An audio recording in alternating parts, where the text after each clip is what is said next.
Tell me about primary school, what that was like. Primary,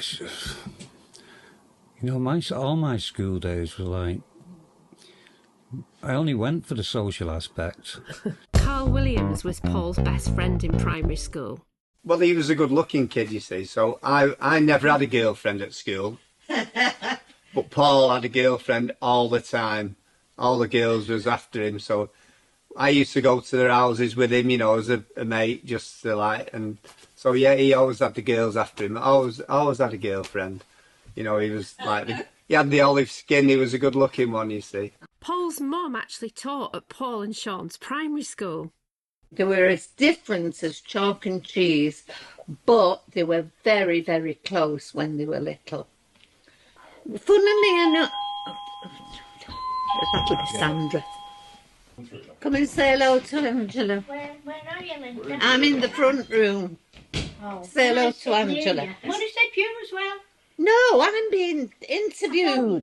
The year I took Paul to school with me,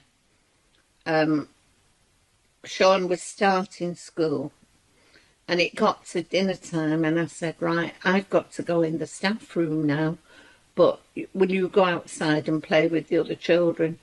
No, we'll wait at the door for you. And there was square tiles on the floor, and we stood holding hands in these square tiles, and I said, well, I'm going in the staff room to have my lunch. We'll wait here. And they never budged. They were still stood on the same tiles holding hands 3/4 of an hour later when I got back. Wasn't really into learning stuff, you know, although, you know, I learned to read and write. But I was just more about enjoying the day with my mates at school. I hated mathematics, hated stuff like that. Wasn't very academic. He was never confident. He was always... Veronica used to say, as a young child, the trouble with your Paul, he just does enough to keep his head. He was a very clever lad, but she said he just does enough to keep his head above the water.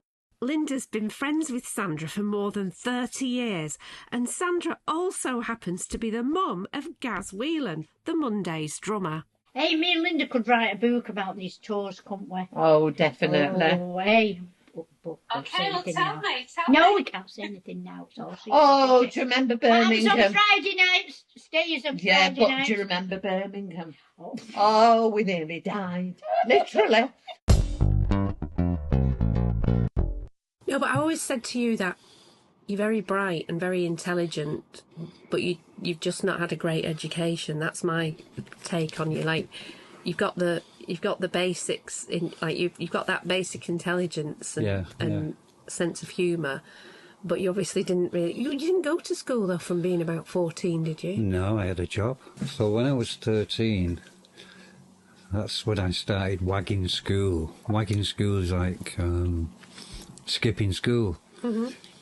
And it was one afternoon, 3 of us, I think it was Paddy Newman and Patrick O'Reilly and me, went to Manchester on a bus instead of going to school.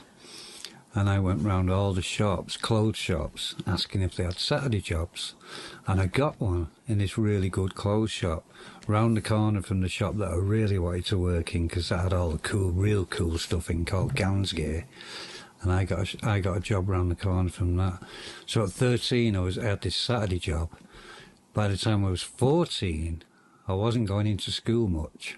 I was going working. Did your mum know? No, nobody knew. Really? Yeah. Did she not wonder where you were getting all your money from? No, and the clothes.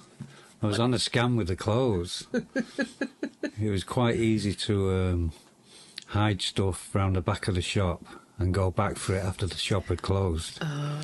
And I was selling, and when I did go in school, I had a big bag of clothes to sell. Oh, wow. So, you're admitted to a criminal offence there, you do realise that? I think it's way past. Is it the stuff of urban legend? Urban legend, yeah. None of this is true. Yeah, instead of going to school, I was going to work. Yeah. We were in this hotel, and we could see the arena over there, and we were here. And there was a great big hedge, and we were going to have to walk all the way round. Yeah. So we decided we'd climb this hedge. Well, you know us, we can't do anything. I mean, we're going back a long time, but we weren't very athletic then. No, was but really? we were a lot more agile. Oh, yeah. So we're climbing the hedge, and we got on top with our legs over each side. I was the best salesman on Saturday. I won every week. Every week I got the best salesman. And what was the trick? The trick was not to pester them, just to give them space. Really? Yeah. And did you flatter them and tell them things looked good even if they didn't? Oh, yeah. You would? Yeah, of course I would. Well, even if it didn't look nice, you would say, oh, that looks really great on you. I would say it looks great. Really? Yeah, that's how I got sales.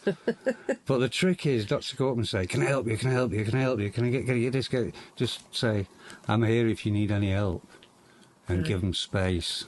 And they'll always come. I believe you didn't ever really come home with much money, though, is that right? No, I usually spent it on clothes. Yeah. I got paid in one hand and gave it back in the other hand. And then took loads of clothes home. But I did get lots of clothes. Yeah. When we realised if we'd have dropped, we'd have been right inside a dam. It was a massive, big lake. We were stupid, being clever, taking a shortcut. Yeah. So Yeah, we had to stupid. get our leg over quick and get back down. Oh, you did, definitely. Yeah. And get back down and walk round. I've been doing this nearly 40 years. Wow. About 38 years. And you're at the same high school as Shaun? Yeah. Yes, he was 3 years above me at school. So when I was a little first year, he was already a big third year.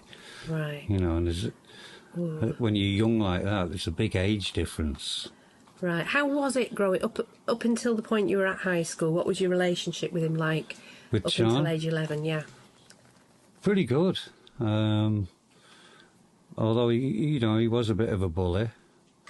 I've said that before. You know, I used to suffer from asthma, and he'd sit on my chest till I turned blue. You know, yeah, that type of thing. Nice brother. But it's like we got on great. We got on great unless he was being a bully. But I should have seen the state of it, yeah. So we were there, and then we were watching the gig at the arena, and then all of a sudden I said to you, "Oh, it's raining in." Yeah.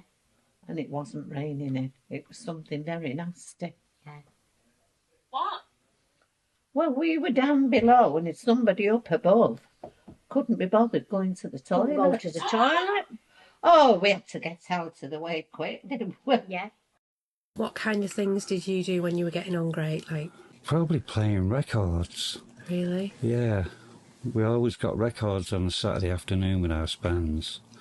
So I'd be back home and playing records.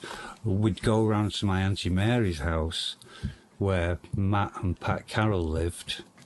They're the designers that designed all the iconic Mondays covers. Yeah, the Central Station design is Matt, Pat and Karen. But we'd go around to their house with our records, and they'd play their records. So it was like, Okay. it was a record fest.